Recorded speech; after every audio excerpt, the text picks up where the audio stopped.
الصلاة والسلام على سيد الأنبياء وخاتم النبيين محمد وعلى آله وأصحابه أجمعين.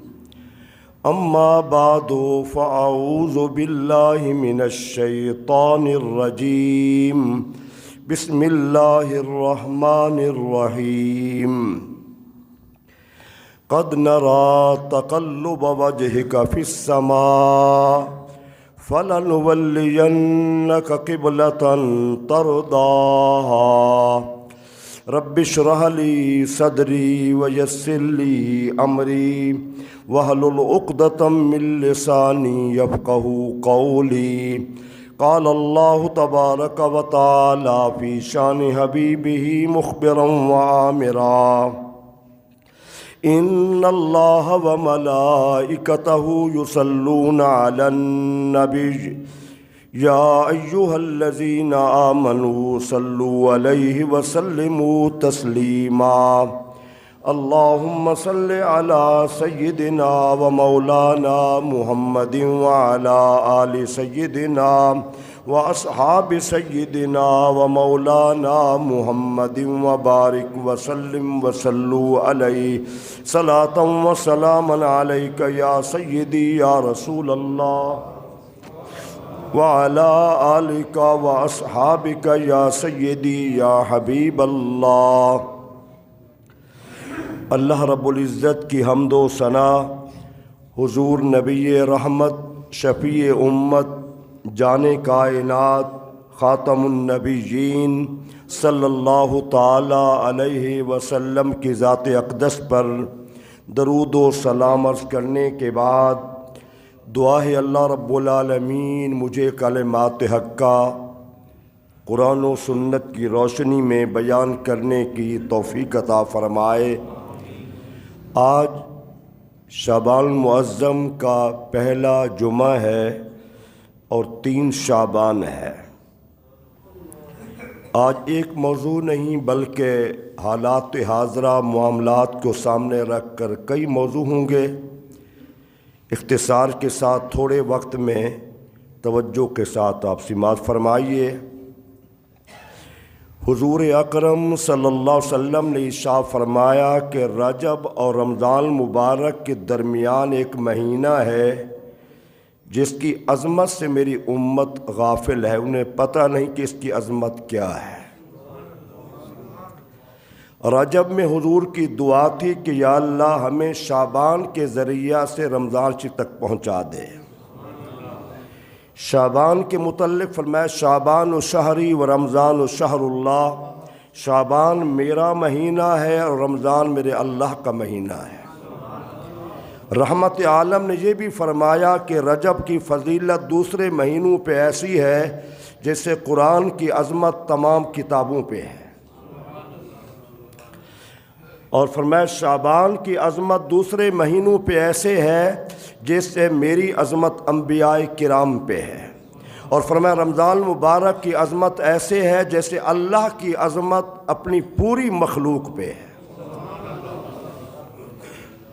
شعبان المعظم میں کس قدر خیر و برکت ہے.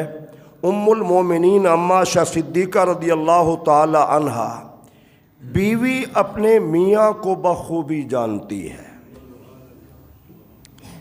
قریب ترین ساتھی جسے قرآن نے اور رحمت عالم نے بیان فرمایا ہے مرد کے حوالے سے وہ بیوی کو.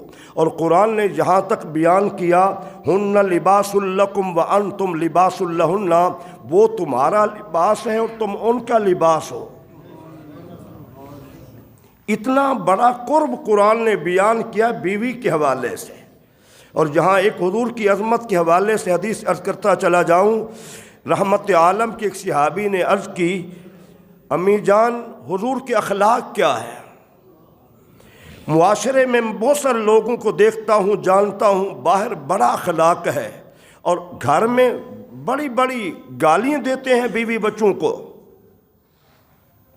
رسالت مآب کا فرمان کیا ہے؟ تم میں سے بہترین وہ آدمی ہے جس کا اخلاق اپنے گھر والوں سے بہتر ہے.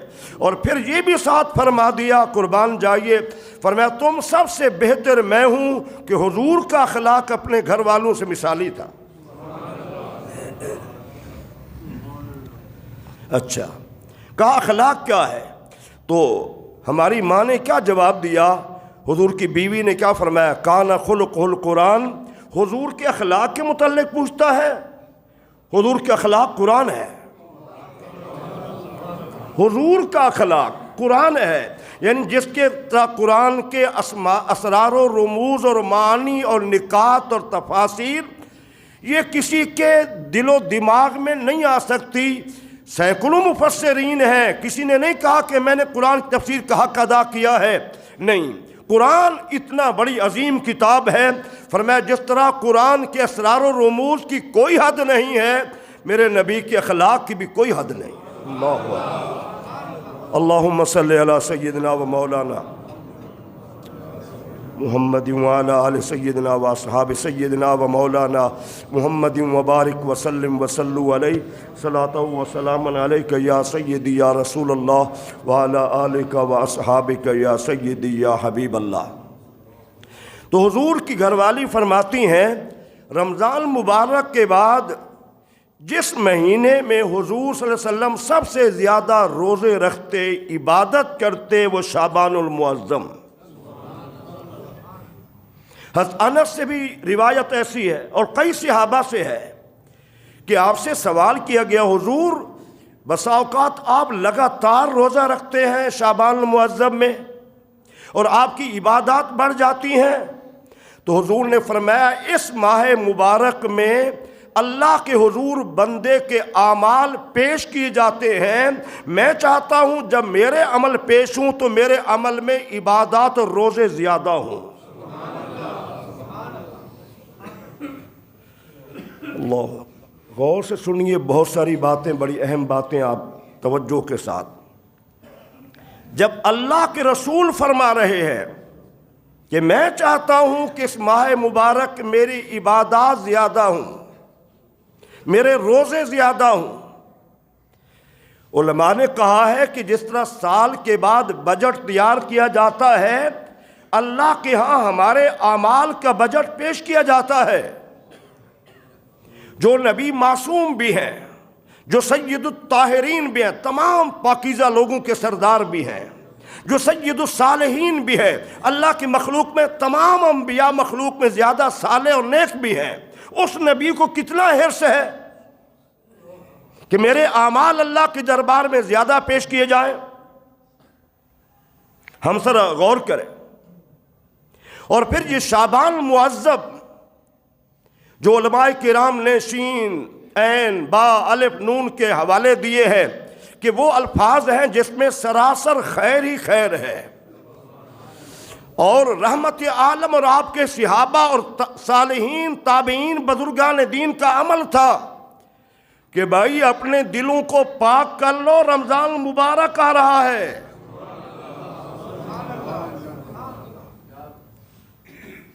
اپنے دلوں کو پاک کر لو، رمضان مبارک آ رہا ہے. اور پھر ذرا آپ غور فرمائے، یہ شعبان المعظم میں 3 تاریخ کو بعض نے کہا 2 قول ہیں کہ سیدنا امام حسین رضی اللہ تعالی عنہ کا یوم ولادت بھی ہے. 2 قول، 3 اور 5. بعض نے کہا شاید اسی وجہ سے حضور نے فرمایا کہ شعبان و شہری، رمضان، شعبان میرا مہینہ ہے، اس لیے کہ رحمت عالم کے محبوب ترین نواسے حضرت امام حسین کی ولادت ہوئی ہے، جس کے متعلق حضور نے فرمایا حسین منی وانا من حسین، من احب اللہ حسین، حسین سبت من الاسباط. حسین مجھ سے ہے اور میں حسین سے ہوں. حسین وہ ہے جس سے میرا اللہ بھی محبت کرتا ہے. اور پھر حضور نے ارشاد فرمایا حسین سبت من الاسباط. دنیا میں بے شمار لوگوں کے انبیاء، رسول، صحابہ، لوگوں کے نواسے ہوں گے، لیکن پوری کائنات میں میرے نواسے جیسا حسین کسی کا نواسہ نہیں ہے.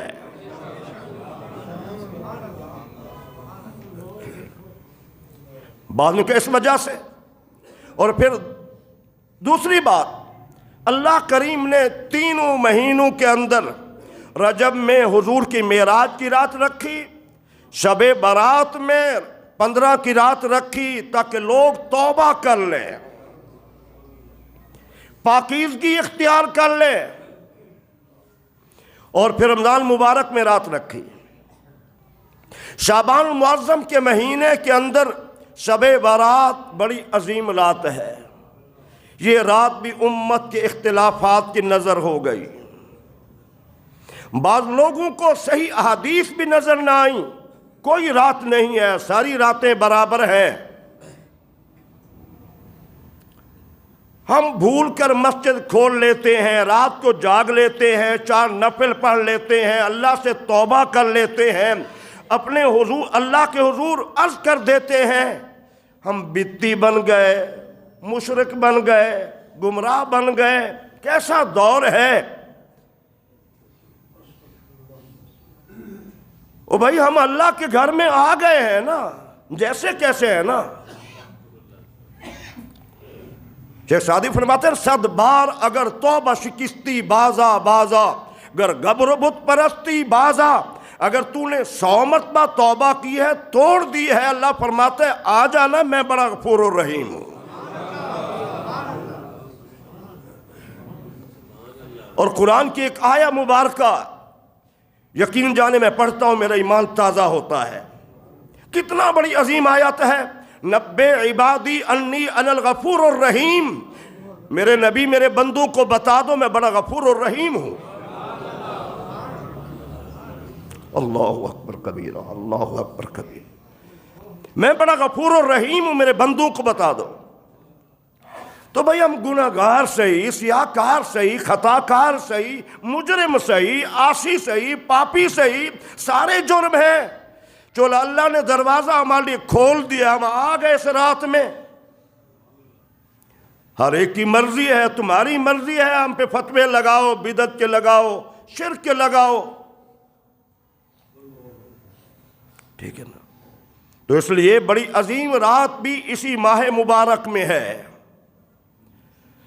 اور اسی ماہ مبارک کی 16 تاریخ کو قبلہ بیت المقدس سے بیت اللہ شریف بنا ہے قیامت تک کے لیے۔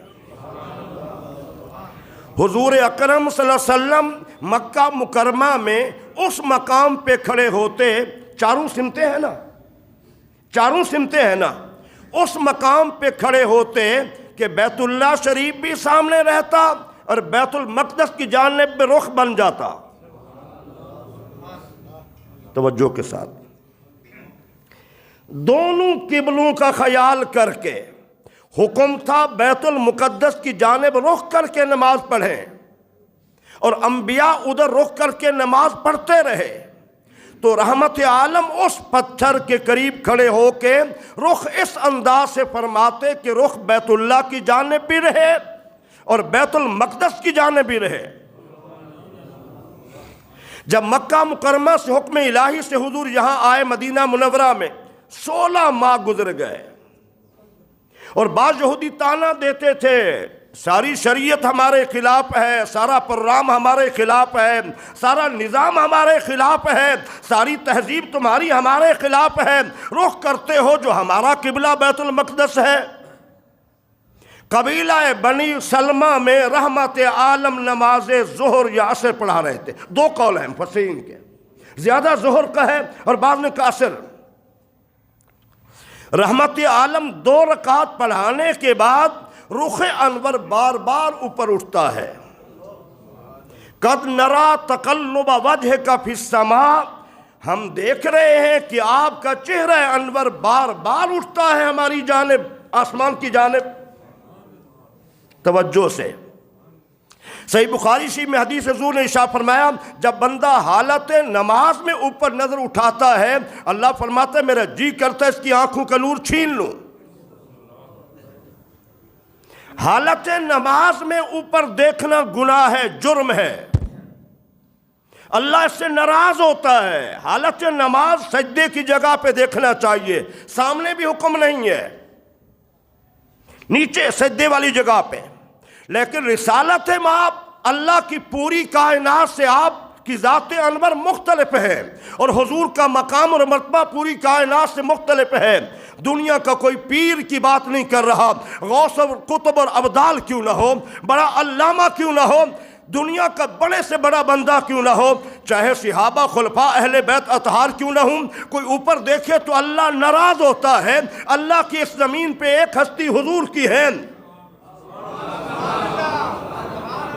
ایک ہستی حضور انور کی ایسی عظیم ہستی ہے۔ اللہ فرماتا ہے میرے حبیب تم جو بار بار دیکھتے ہو میرا قبلہ بدل جائے، قبلہ بدل جائے، میرے حبیب اب کیا ہے؟ فَلَنُوَلِّيَنَّكَ قِبْلَةً تَرْضَاهَا، حالت نماز میں جبریل امین اللہ کا حکم آیت لے کے آ گیا، میرے حبیب تجھے راضی کرنے کے لیے۔ اللہ اکبر، یہاں ناراضگی نہیں، تمہیں نہ راضی کرنے کے لیے، تجھے راضی کرنے کے لیے ہم نے قبلہ بدل دیا ہے۔ اور پھر ذرا غور کیجئے، 4 رکعت والی نماز 2 رکعتیں حضور نے پڑھی ہیں بیت المقدس کی جانب، اور اگلی 2 رکعتیں پڑھی ہیں بیت اللہ شریف کی جانب۔ کامل الایمان صحابہ کے کیا کہنے، اللہ اکبر، صحابہ کے کیا کہنے، 2 رکعتیں حضور کے پیچھے پڑھی ہیں بیت المقدس کی جانب رخ کر کے، اور 2 رکعتیں پڑھی ہیں بیت اللہ کی جانب رخ کر کے۔ صحابہ نے نہیں کہا حضور نے رخ موڑ دیا بس ہم نے بھی موڑ دیا ہے۔ اللہ اکبر،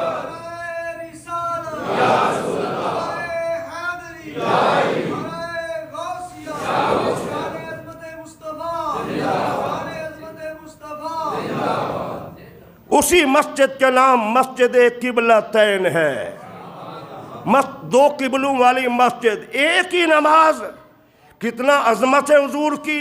اللہ نے یہ نہیں فرمایا میرے حبیب یہ تو پڑھ لینا اگلی نماز میں بدل دیں گے۔ اللہ اکبر، مزہ ذوق لینا ذرا، اللہ نے یہ نہیں فرمایا میرے حبیب چلو یہ تو مکمل کر لیں اگلی نماز میں فیصلہ کر لیں گے، عصر بدل لینا، قبلہ بدل لینا، نہیں نہیں، 4 رکعت والی نماز ہے، 2 ادھر پڑھی ہیں تو تمہارا دل کرتا ہے تو ہم 2 رکعتیں اگلی ہم کیا ہے بیت اللہ کی جانب کر دیتے ہیں۔ اللہ اکبر، اللہ اکبر، کتنا عظمت ہے حضور کی کہ 4 رکعت والی نماز 2 ادھر پڑھا دی بیت المقدس کی جانب اور 2 ادھر حضور کو راضی کرنے کے لیے۔ آیت پہ غور کریں، فَلَنُوَلِّيَنَّكَ قِبْلَةً تَرْضَاهَا، دنیا کا کسی مسلک کا کوئی ترجمہ اٹھائے، میں نہیں کہتا میرے مسلک کا ترجمہ، میں نہیں کہتا، میں کہتا ہوں کسی ترجمہ اٹھا کے دیکھیں، کوئی ہے مفسر کسی زمانے کا ہے، 1 صدی کا ہے، 2 کا ہے، یا 14ویں صدی کا ہے، انڈیا کا ہے، پاکستان کا ہے، یورپ کا ہے، یا عرب کنٹری کا ہے، کوئی بھی ہے جس نے ترجمہ کیا ہے، اس کے علاوہ ترجمہ بنتا ہی نہیں ہے۔ میرے حبیب ہم نے قبلہ اس لیے بدلا ہے کہ آپ راضی ہو جائیں۔ اللہم صلی علی سیدنا و مولانا محمد وعلی آل سیدنا و اصحاب سیدنا و مولانا محمد وبارک وسلم وصلو علیہ صلاۃ و سلام علیک یا سیدی یا رسول اللہ وعلی آلک و اصحابک یا سیدی یا حبیب اللہ۔ ایک اور بات بھی سنا دیتا ہوں تاکہ آپ کا ایمان تازہ ہو۔ ایک جنگ کے موقع پر جنگ ہو گئی، صحابہ رحمت عالم فتح یاب ہو گئے، جبریل امین فرشتے آئے، وہ چلے گئے، اب حضور نماز پڑھنے لگے، نماز پڑھنے لگے۔ جب نماز پڑھنے لگے فرشتے پہنچے آسمان کے قریب، دروازے نہیں کھلے، پھر واپس آ گئے، پھر واپس آ گئے۔ حضور نے جبریل کو دیکھ کے مسکرا دیا، فرمایا اجازت نہیں لی تھی نا، دروازے نہیں کھلے۔ کیا مقام ہے حضور کا، کیا مرتبہ ہے حضور کا، کیا عظمت ہے حضور کی۔ بھئی ہم کیسے سمجھیں کہ حضور کا مقام کیا ہے۔ امام غزالی بڑے عظیم شخصیت گزرے ہیں اور ہر مسلک میں ان کا مقام اور مرتبہ ہے، حجت الاسلام ان کا لقب ہے۔ ایک بندے نے کہا کہ امام صاحب آپ بڑے صاحب علم ہیں، حضور کا مقام تو ہمیں سمجھا دی، حضور کا مقام کیا ہے۔ فرمایا حواس خمسہ کسی چیز کو پہچاننے کے لیے بعض چیزیں ہاتھ کے ذریعہ سے، بعض چیزیں زبان کے چکھنے سے، بات دیکھنے سے، بات سننے سے، بات ٹٹولنے سے، یہ حواس خمسہ ہیں۔ کہا حواس خمسہ دنیا کے لیے ہیں۔ حضور کا مقام نہ ہاتھ سے سمجھ آ سکتا ہے، نہ آنکھوں سے سمجھ آ سکتا ہے، نہ کان سے سمجھ آ سکتا ہے، نہ خوشبو سونگنے سے سمجھ آ سکتا ہے۔ حضور کا مقام کسی امت کو یہ حق نہیں ہے، نہ سمجھ سکتا ہے کہ حضور کا مقام کیا ہے۔ ٹھیک ہے نا، کہ حضور کا مقام کیا ہے۔ تو رحمت عالم اگر اجازت نہ دے تو فرشتوں کو بھی اجازت نہیں ملتی اوپر جانے کی۔ اللہ آسمان کے دروازے نہیں کھولتا، تو اسی محبوب کو راضی کرنے کے لیے اللہ کریم نے قبلہ بیت المقدس سے بیت اللہ شریف بنا دیا ہے۔ اچھا، پھر یہ جو دن ہے بڑے عظیم دن ہے۔ میں پڑھ رہا تھا عمرہ لوگ زکوٰۃ دیتے اس مہینے میں تاکہ ہمارے غریب مسلمان بھائی روزہ رکھ لیں، اپنی چیزوں کو سستا کر لیتے، مسلمانوں کے لیے آسانیاں پیدا ہو جائیں۔ اگر لڑائی جھگڑا ہے تو ایک دوسرے سے توبہ معافی مانگ لیتے، بھائی رمضان شریف آ رہا ہے بس معاف کر دے یار۔ ہر معاملے میں توجہ، معاملات بدل دیتے۔ اگر میں اپنے ملک کو دیکھتا ہوں، اگر امت مسلمہ کو دیکھتا ہوں، تو ہماری ساری پلاننگ ہوتی ہے کہ کون سی چیز ذخیرہ کرنی ہے،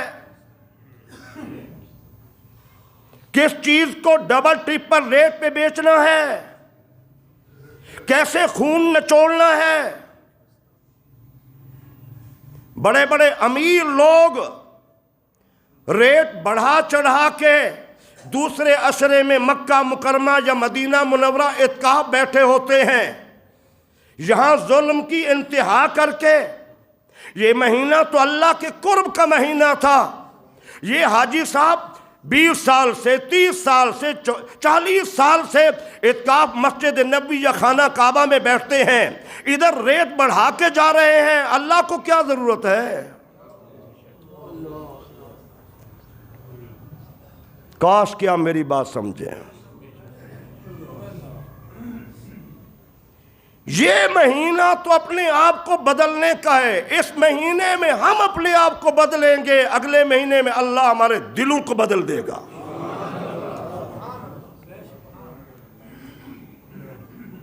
جتنا تاجر ہے، تمام طبقات، جس شعبے کو دیکھو ریٹ بڑھ جائیں گے۔ تو یاد رکھنا، یہ ماہ مبارک شعبان کا مہینہ یہ ہمیں ہر حوالے سے سمجھاتا ہے کہ بدلو اپنے آپ کو، اپنے اخلاق بہتر کرو۔ جھگڑے ہیں تو ختم کر دو، لڑائیاں ہیں تو ختم کر دو، اگر معاملات ہیں تو آپس میں نمٹ لو، تاکہ اگلے ماہ مبارک میں اللہ اپنی رحمتوں کو نزول تم پہ فرما دے۔ رحمت عالم نے ارشاد فرمایا قیامت کے دن اللہ جب بندوں کا حساب لے رہا ہوگا، ایک بندے سے کہے گا میں بھوکا تھا، تو نے مجھے کھانا کیوں نہیں کھلایا؟ وہ کہے گا یا اللہ تو کھانے سے پاک ہے۔ فرمایا اگر میرے فلاں بندے کو تو کھلا دیتا تو مجھے تو اس کے قریب پاتا۔ ایک بندے سے اللہ فرمائے گا میں ننگا تھا، میرے کپڑے نہیں تھے، تو نے مجھے کپڑے نہیں پہنا ہے۔ سوچیں، الخلق عیال اللہ، حضور فرماتے ہیں مخلوق خدا اللہ کا کنبہ اور قبیلہ ہے۔ کیا مخلوق پہ ظلم کر کے، مخلوق پہ زیادتیاں کر کے، مخلوق پہ ناانصافیاں کر کے اللہ کی ذات مل جائے گی، اللہ کا قرب مل جائے گا؟ حکمران ہوں یا عوام ہو یا آپ بڑے ہیں، آپ علاقے میں رشتہ داروں میں آپ کہیں جی جیسے میری مرضی ہے میں کروں، جیسے میری من چاہتا ویسے کروں، نہیں نہیں، اللہ کی مخلوق کے ساتھ دیکھیں نا، حضرت بلال حبشی تکبیر پڑھ چکے تھے، آج غریب کی بات سننے کے لیے کوئی تیاری نہیں ہے، علماء جیلوں میں سننے کے لیے کوئی تیاری نہیں ہے، حاکم کہتے ہم سب کو چاہیں، نہیں، بڑے بڑے آئے، کوئی نہیں رہا، کوئی نہیں رہے گا۔ آپ تاجر ہیں، ظلم کر رہے ہیں، تو آپ ایک منٹ میں اکثر کہتا ہوں ایک منٹ میں کتنا بڑی تبدیلی آتی ہے۔ مرنے سے ایک منٹ پہلے آخری منٹ میں یہ اربوں کا مالک ہے، موت آ گئی اگلے منٹ میں یہ اپنے کفن کا بھی مالک نہیں ہے، ایک منٹ میں۔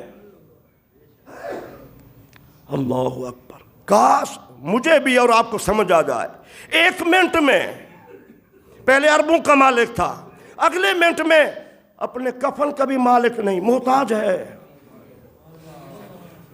اللہ اکبر۔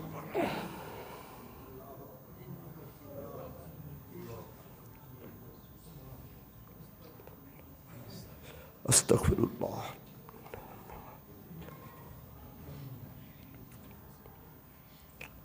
اللہ ہم سب پہ کرم فرمائے، رحم فرمائے۔ اللہ میرے گناہ معاف فرمائے، اللہ آپ کو معاف کر۔